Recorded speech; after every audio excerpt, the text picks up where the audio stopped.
How do you thank the stranger who saved your life without even knowing it?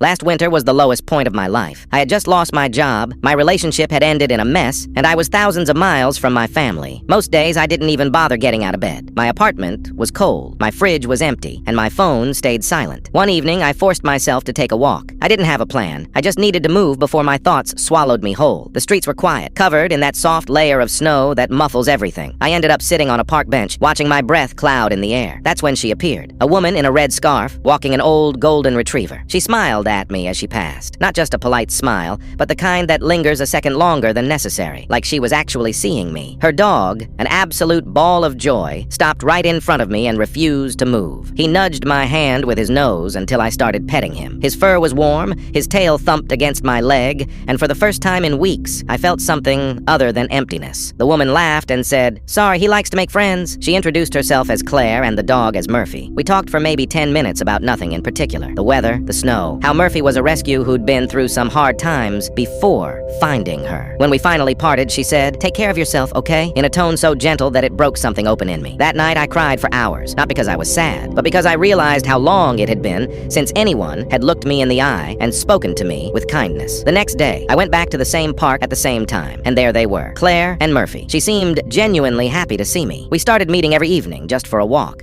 I never told her how bad things had been for me. I never told her how close I had been to giving up entirely, but her simple consistency, showing up, listening, letting Murphy climb into my lap, gave me enough reason to keep going. She even helped me rewrite my resume and sent me job postings. 3 months later, I landed a job that I actually enjoy. I started eating better, sleeping better, and even signed up for a gym membership. I still see Claire and Murphy almost every week. She has no idea that she pulled me out of the darkest place I've ever been. She probably just thinks she made a new friend during her walks. One day, I'll tell her. But for now, I just make sure to always meet her smile with one of my own. Sometimes saving a life doesn't look like pulling someone out of a burning building. Sometimes it's just showing up with a warm smile, a friendly dog, and a few minutes of your time.